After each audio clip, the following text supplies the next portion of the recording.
Assalamualaikum warahmatullahi wabarakatuh. Para wargi kaum dangu netizen sadayana, patepang dangu deui sareng Capruk Radionet. Dina salah sawios kontena nyaeta dongeng Sunda. Anu dina danget ieu nuju medar hanca carios balad siluman. Karya Kang Rudian Sah.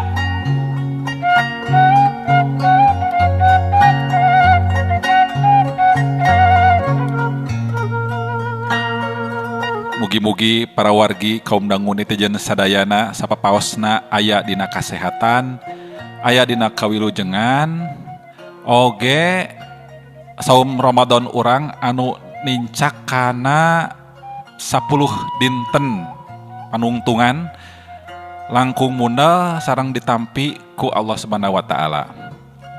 Oge tekendat mugi-mugi urang ditebihkeun tina wabah pandemi COVID-19.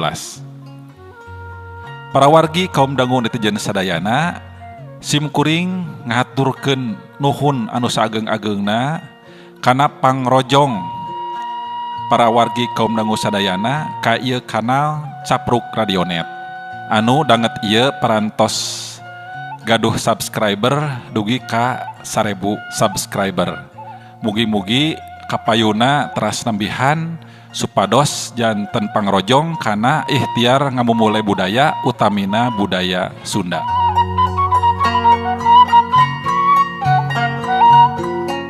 Teu hilap kanu nembe sumping hatur nuhun pisan. Mugi-mugi katampi konten-kontena. Boh bilih teu acan subscribe mangga kantun dipencet wae seratan subscribe anu palih katuhu handap video ta anu ieu. Supados kenging notifikasi upami aya lajengan cariosna. Para wargi kaum dangu netizen sadayana, carios balad siluman anu tipayun nuju medar tarung Randi sareng Rustam saparakanca. Kumaha terasna eta carios? Mangga supados teu nyangkolong teu karawaktos urang lajengkeun.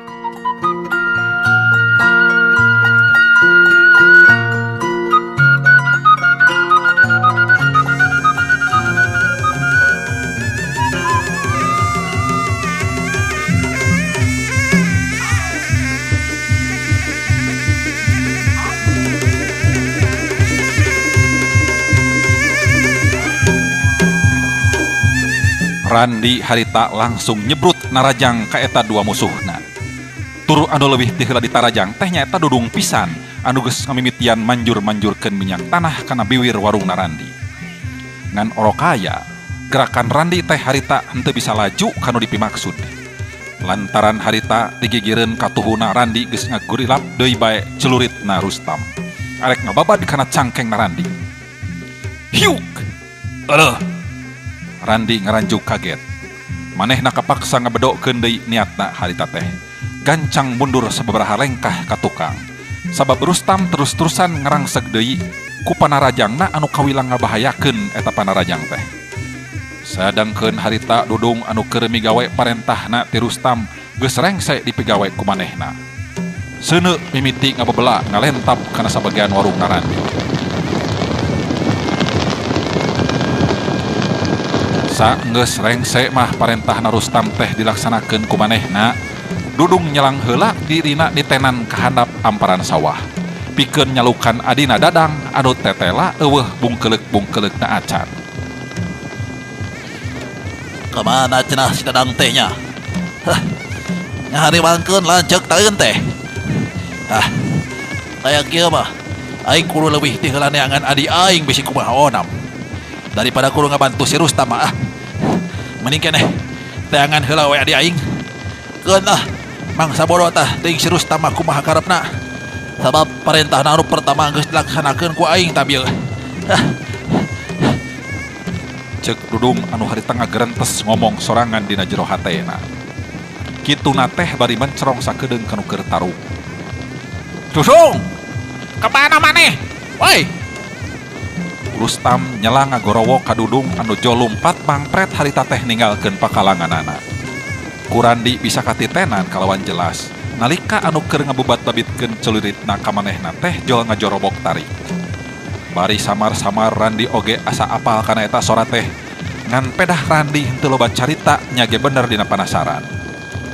Niatna arek ngajambret kana tergos hideung anu keur dipake ku eta jalma ngan bae teu gampang.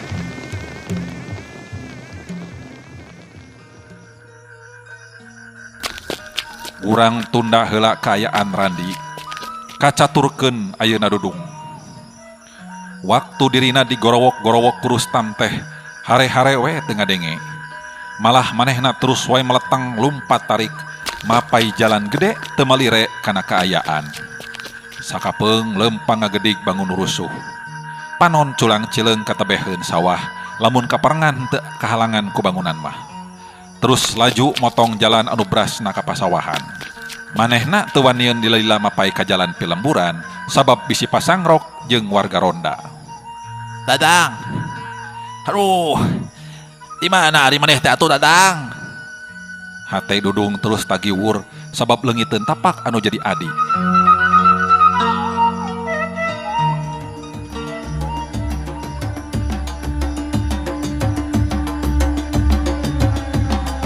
Sedengkeun ari Dadang, jalma anu keur diteangana harita teh nyampak geus dihurup ku warga lobaan.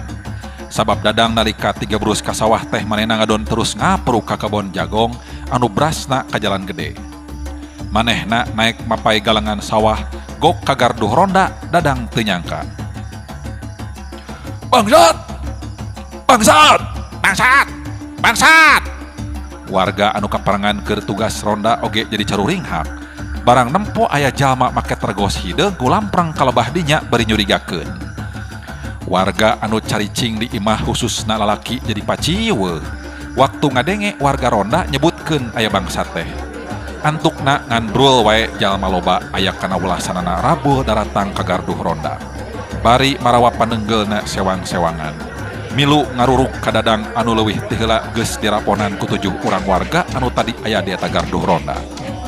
Halu sahaluna, bedog sabedogna, kiwari nyayang kana anggahota badanna Dadang, anu harita teu bisa ngalawan. Podaran oi, podaran! Siap, podaran sakalian tah tuman.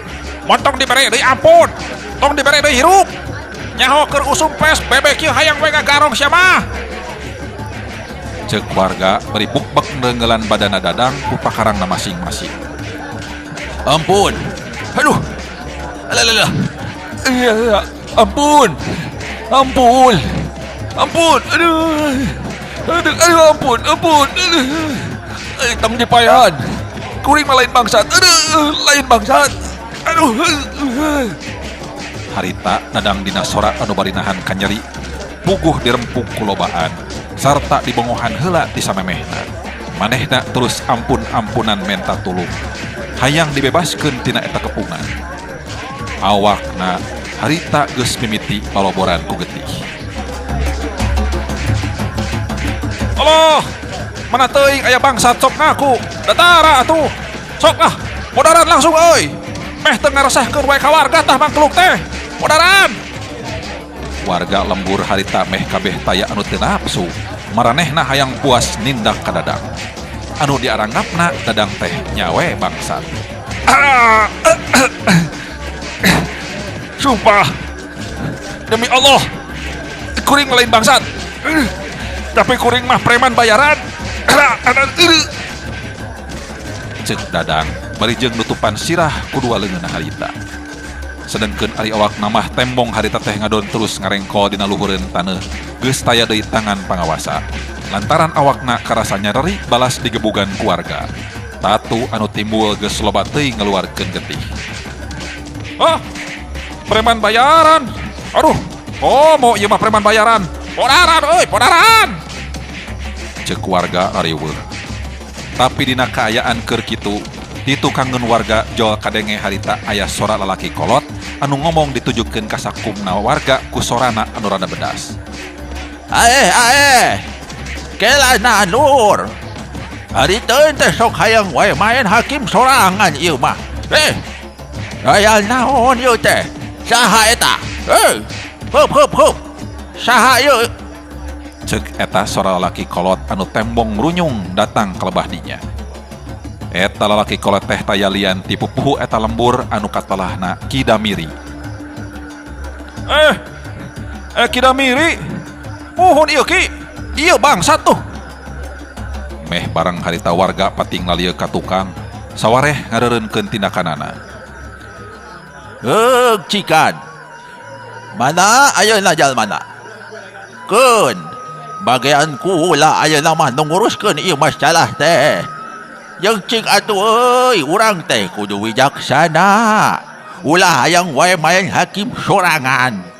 Ari geus teu walah kayak kieu mah jalmana montong terus digebukan sapaehna ditun teh. Kidamiri kawasna bae harita rada keheuleun harita teh ka warga. Matak nyaritana oge rada tandas bari jeung ngageuh-geuikeun. Sabab nempo warga sikepna munggu hayang wae main hakim sorangan henteu malire kana aturan anu lumaku ti pihak pewenang.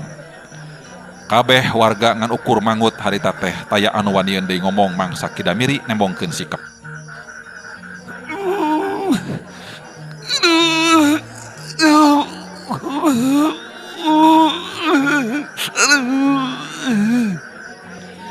Dadang kadenge manehna gegerungan nahan kanyeri, mangsa tergos hideung anu nutupan kana beungeutna dilaan ku Kidamiri.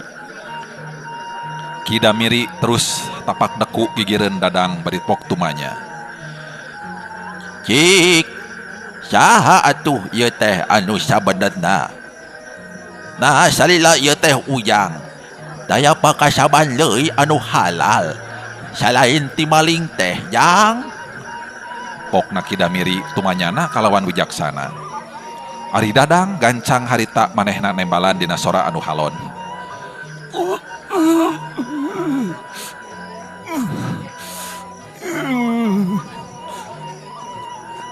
Abdi Dadang ki. Abdi estu sanes maling ki. Abdi mah ditahan warga ieu lembur keneh ki. Pikeun ngaduruk tempat parungna jalma anu ngaran Randi ki.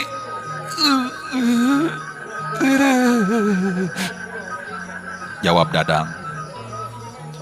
Har, nah aya urusan naon kitu jeung warga anyar di dieu lembur. Saha nu marentah teh? Sok geura bejakeun ka kula ayeuna keneh. Kumaha eta mimitina? Bet boga hasud goreng kitu ka batur. Ceuk Kidamiri harita tumanya deui ka Dadang leuwih daria. Tapi samemeh Dadang bisa ngajawab. Nyawana kaburu dicabut manten kuno kawasa. Barang jeung sora dudung anu harita cocorwokan ti tukang bari nyamperkeun ka jalma anu keur ngagimbung lobaan. Kurang ajar. Eta adi uing tong dipateni kurang ajar.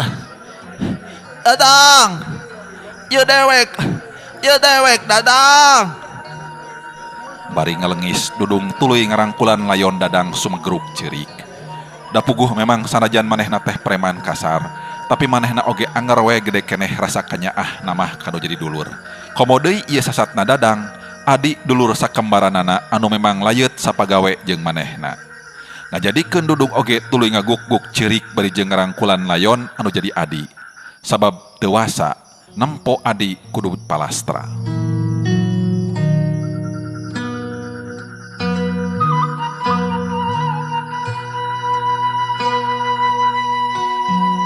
Nempo kitu atuh warga oge tembong jadi silih tetep ngarasa kagagas ku eta kaayaan. Bari kabeh terus taraki-taki bisi wae dudung terus ngalakukeun tindakan kasar ka maranehna ka sakabeh. Dudung saterusna ngagolerkeun deui layon Dadang di tempatna. Laju nangtung muterkeun paneteupna ka sakumna warga bari nyarita. Anu leuwih ti heula manehna geus ngalaan tergos hideungna anu nutupan kana beungeutna.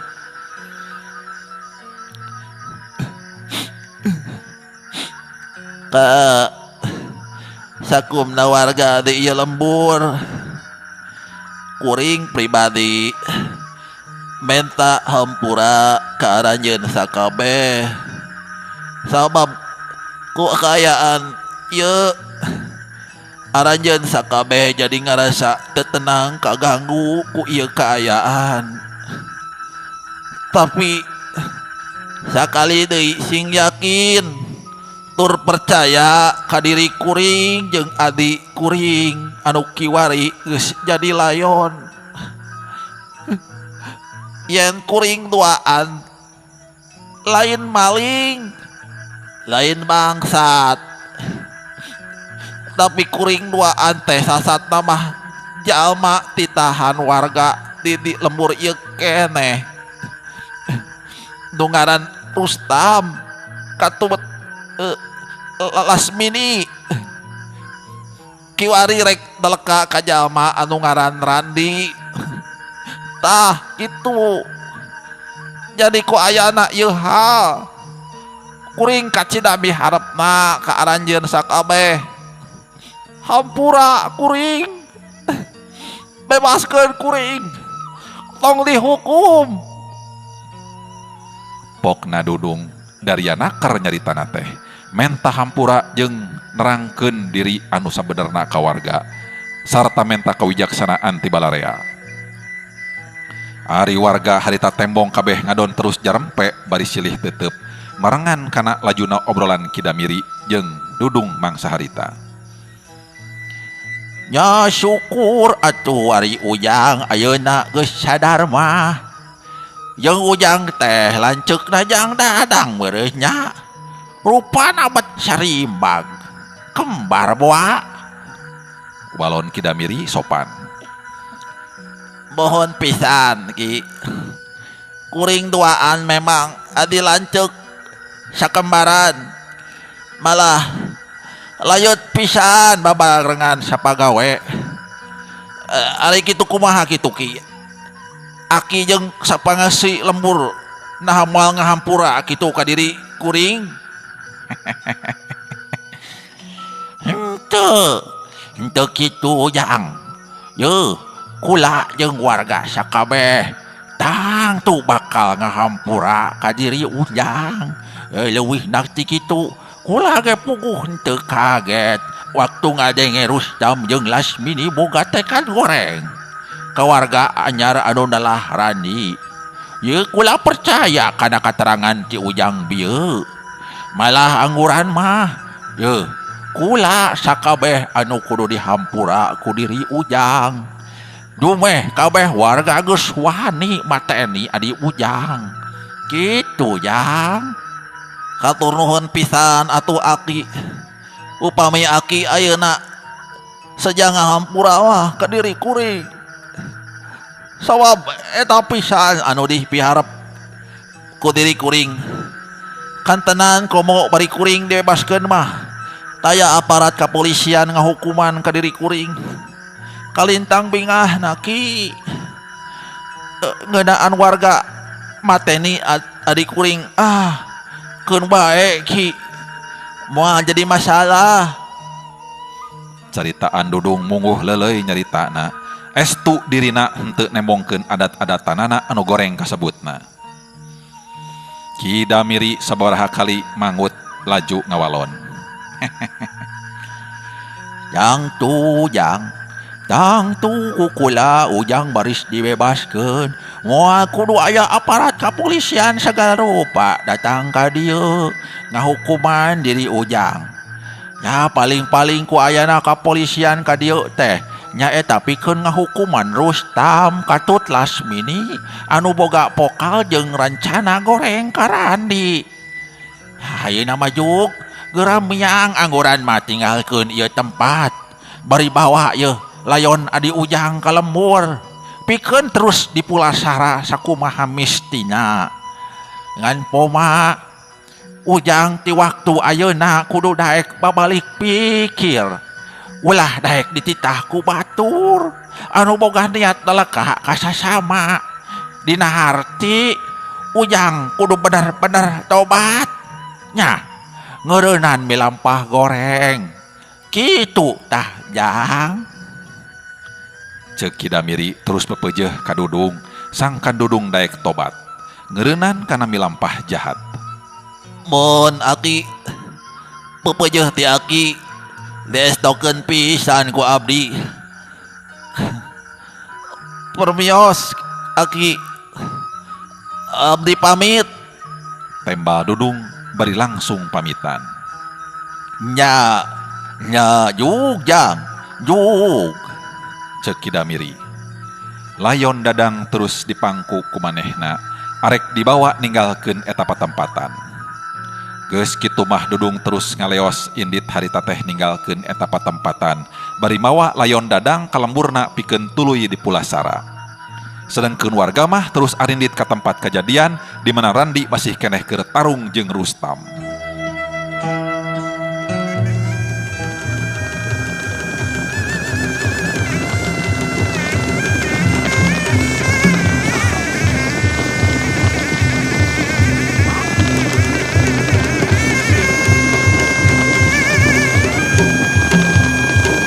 Anu tembong Rustam keur ngebubat babitkeun celurit natea Karandi. Huk huk huk gurilap celeng plos. Sababaraha kali serangan Rustam ngahyung teu keuna kana sasaran, ngeplos ka tempat anu kosong. Edan Surati bisa ngana ilmu silat. Si Dudung jeung si Dadang kalapur pengkhianat. Rustam gegeramateun pisan hatena ambek ka ditu ka dieu. Kumaha? Arek diteruskeun ieu tarung teh Lur? Atawa arek ngaku saha anjeun anu sabenerna? Lamun maneh ngaku, geus sebet tepi ka dieu tarungna urang teh. Urang geureunan. Hah! Sadu teuing, kudu mundur satuncang beas deuleu dewek mah Randi. Wah, rasakeun yeuh. Hiat! Gajeleng Rustam ngagajeleng deui naranjang ka Randi. Celuritna ngagurilap arek ngahanca sirah Narandi. Ari Randi surti eta kaayan teh kudu buru-buru lekasan. Barang jeung kitu panonna Randi terus netep kana sukuna anu jadi lawan. Dirina ngarti anu jadi lawan kuda-kudana puguh pajengjar. Ku kituna Randi ngarti Rustam memang teu make jurus dina tarungna. Oh, iya kalemahan teh cenah. Oh, hampula Lur. Hei! Leplos! Randi ngarendekeun awakna ka handap, nyingkahan sabetan celuritna musuh, anu harita ngolebat luhureun sirah. Barang jeung kitu leungna Randi duanana terus peta ngarawel kana bitisna Rustam, duanana terus digalieukeun. Bet! Oleang, kedebut! Puguh we atuh asa dibantingkeun Rustam teh. Awakna Rustam langsung ngaleap ka tukang, ngageblag sirahna neunggar kana bata. Manehna teu menyat deui. Rustam terus ngelenggerak kapiuhan, teu inget di bumi alam.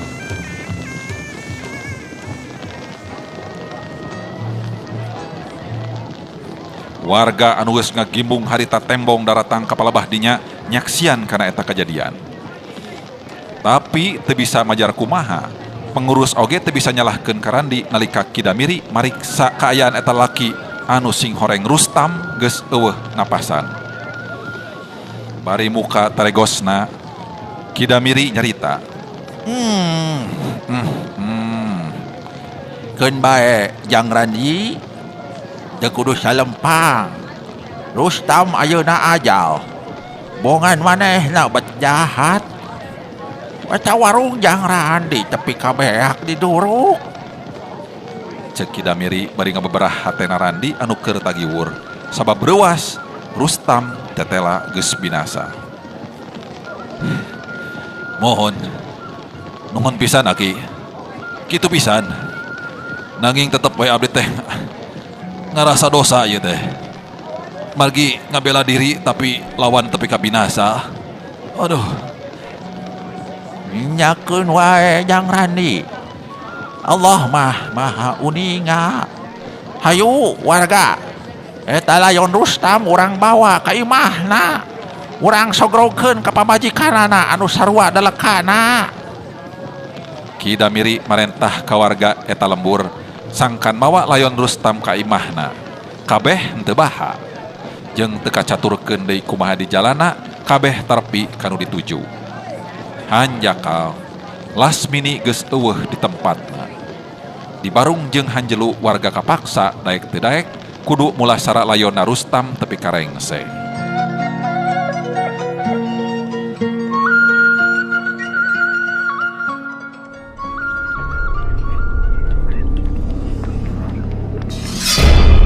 hocapkeun Randi anu harita manehna tuluy balik ka imahna.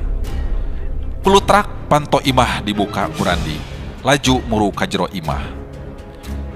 Hawar-hawar ku Randi bisa kadenge sora Kartika keur hahalukungan, tapi lain nahan ka nyeri, malah siga nu keur meunang kanikmatan. Ai, kunaon cenah di Kartikanya, bet halukungan kitu. Randi halisna tembong kerung ngadedengekeun kana eta sora sabari jeung lempang ngadeukeutan panto kamarna Kartika. Sadar yen di jero kamarna Kartika harita aya nu nyurigakeun, Randi gancang ngadobrak eta panto kamarna Kartika.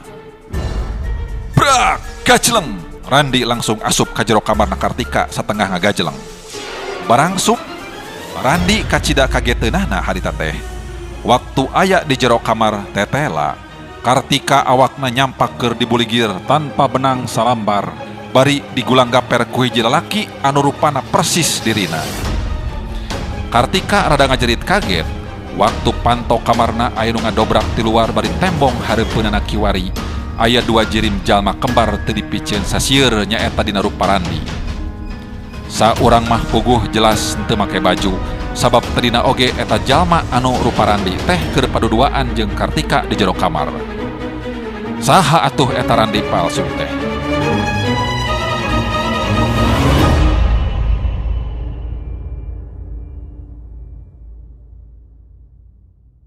Nalika Randi geus ninggalkeun buruan imahna rek terus laju ke tempat warung.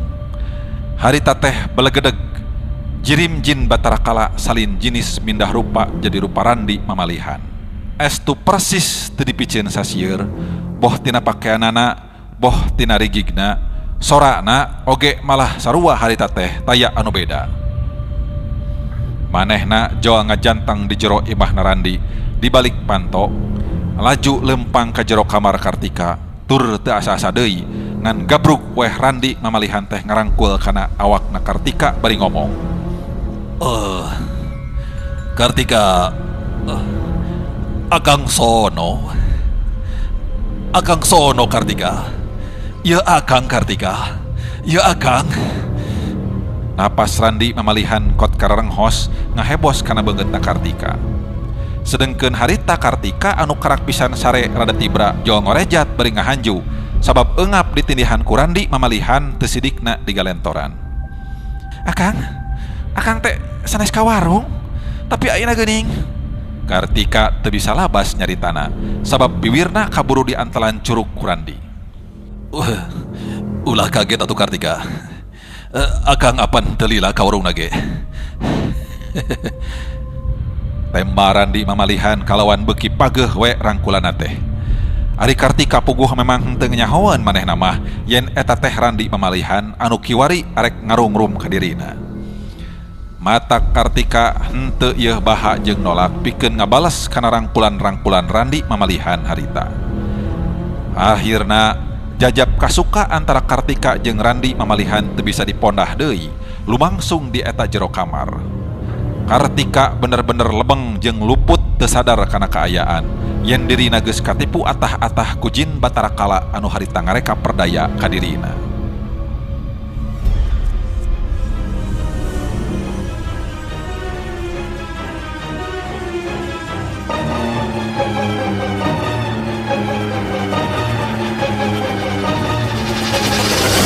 Allahu Akbar. Demi langit jeung bumi, kuring teu tarima kana ieu kanyataan. Anjeun siluman laknat. Ai. Didinya anu Randi palsu jeung siluman malur. Kartika, bisa milih beureunan mana Randi asli jeung mana Randi palsu. Akang pan anu asli, akang lain siluman. Randi mamalihan muter siasatna nanya ka Kartika anu keur ngahulang kaget, sieun jeung bingung ku eta kaayaan. Mata Kartika boro-boro bisa ngajawab, manehna kalahkah ngabige bari merungkut disimbut lantaran kasima. Randi asli teu kapancing ku eta kaayaan, manehna tetep sadar sabab dirina boga cara anu paten mangsa ngabungtikeun mana Randi asli, mana Randi palsu. Teu talangke Randi asli gentak manehna ngucap asmana Allah. disambung ku maca ayat kursi 3 kali jeung Anas. Bismillahirrahmanirrahim. Allah la ilaha illa huwal hayyul qayyum. Umrahna memang laksana jeung sapaneja ti pangeran zatna ilahi robbi. Randi palsu langsung ngegero nahan kanyeri, bari wujudna langsung robah kana wujud aslina, jadi wujud tangtungan jin Batara Kala saujratna. Aduh, aduh, panas, Randi, aduh, panas, panas, Panas, manusia, panas.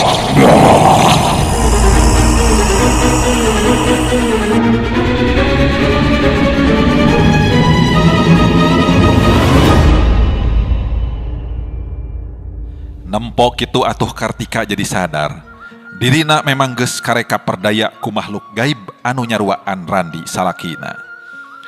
Sejeleng Randi terus ngagajleng ka hareup, dua dampal leungeunna nempel kana dadana jin Batara Kala anu kadenge sora kabeulem bau hangit.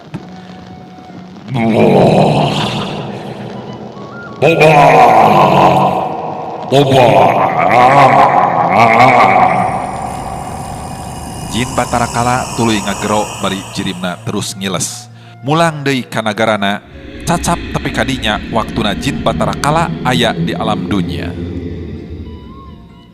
Randi teu sadar, lamun harita peso balatina dudung kabawa ku manehna, terus ragrag di eta jero kamar ngagoler dina keramik. Rampayak. Kep. Kartika tembong manehna nyakot eta peso balati dina luhur keramik bari ngagerentes.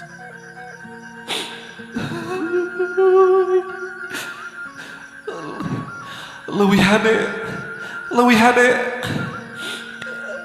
Aing ajal binasa ku ieu peso balati daripada diri aing kudu nyandangan diri anu kotor ngancikna getih siluman di ieu rahim. Pileleyan Kang Randi, pileleyan. Cek gerentesna hate Kartika bari neuteup tonggong Randi beueus ku cimata.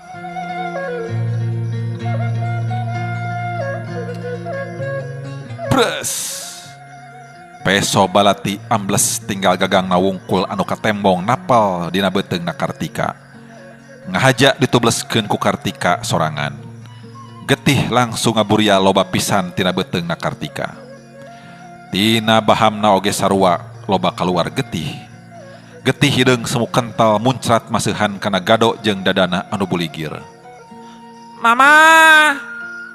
Irpan katut adit anu ti tadi keneh ge memang tibra sarena harudang bareng jeung Kartika anu mulang. Kartika! Kartika! Randi ngagero kaget, bari manehna langsung muru ka Kartika anu harita keur jejengkengan ngutahkeun getih.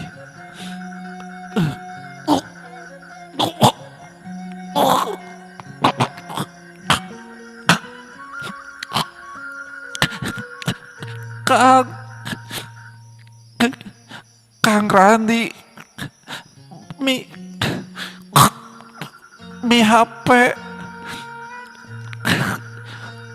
HP baru dah Kang.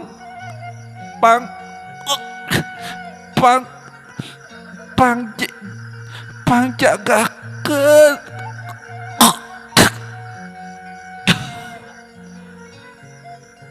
Kartika dina sesa-sesa kakuatanana, manehna nyarita ka Randi tug tepi kanyakleukna, raga paturai jeung nyawa. Kartika! Randi terus cuuh ku cimata, bari ngarangkul layon anu jadi pamajikan. Geus puguh ari barudak mah harita teu kudu dicaritakeun deui, kumaha rasana ditinggalkeun kudu jadi indung.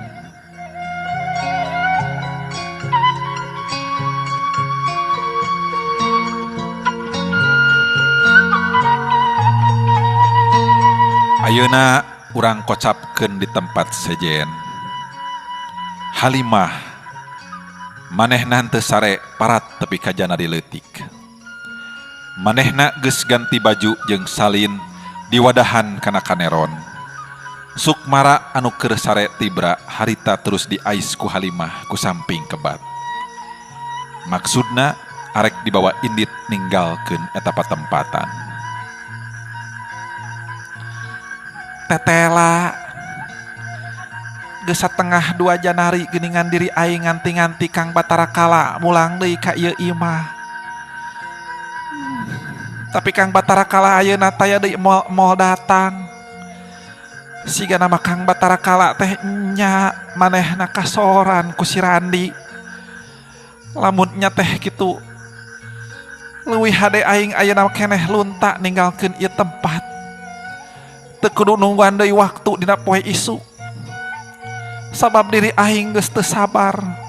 Hayang buru-buru neangan jeung manggihan jalma nu ngaran Nyai Cangkurileung guguru ka manehna. Sugan we manehna daekeun narima diri aing jadi muridna.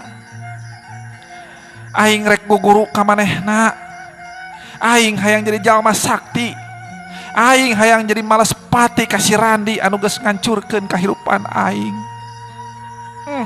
Pileuleyan imah kuring. Kuring ayeuna arek lunta ngalap ilmu panemu. Kitu geuning baraya lalampahan Halimah teh anu mungguh sarakah taya hinggana. Anu antukna hirupna taya pangejedna pisan. Ngalajur nafsu sagala ngarasa kurang naon anu dipimilik ku manehna. Para wargi kaum dangu netizen sadayana. Rupina dongeng anu kapihatur dina judul Balad Siluman tamat dugi ka dieu. Kumaha lalampahan Halimah katut Sukmara salajengna? Kumaha Lasmini oge anu bari sarua neundeun dendam ka Randi? Oge kahirupan Jayed katut Rukmini? Kumaha salajengna engke? Irfan, Adit, nah bakal kumaha nasib salajengna satu tas ditinggalkeun kudu jadi indung. Pon kitu deui Usman asli anu tangtuna wae keur digembleng pangarti ku kikawat wajah di hiji tempat. Nah bakal sadar deui emutanana atawa moal. Ieu carios teh nyambung kana carios salajengna anu nuju disusun ku pangarangna nyaeta Kang Rudi Yansah kana judul Anak Titisan Iblis. Mangga tong lali diantos wae guaran salajengna dina jilid anu kadua. Kumaha? Naha ieu teh janten duilogi, janten trilogi, atanapi caturlogi, atanapi langkung. Mangga urang antosan buah karya ti Kang Rundiansah salajengna. Samentawis carios Anak Titisan Iblis nuju disusun, insyaallah dongeng Sunda ti Capruk Radionet bakal medar judul anyar dina waktos anu bade dongkap. Sim kuring tekendat kanuhunkeun kana sagala rupi perhatosan sareng pangrojong para wargi kaum dangu netizen sadayana. Oge nada dihapunten kana sagala rupi kalepatan sareng kakirangan salami medar dongeng Sunda ieu. Mugi-mugi aya hiburan, aya hikmah sareng aya mangpaatna anu tiasa dicandak ku urang sadayana tina ieu carios. Bilih aya nu kasabit nami nuju alit kasebat asma dewasa sanes kenging ngahaja-haja mung sakadar kaleresan. Patepang dangu deui dina dongeng salajengna. Sim kuring seja amit mundur. Salam baktos kasadayana. Wabillahi taufik wa hidayah. Wassalamualaikum warahmatullahi wabarakatuh.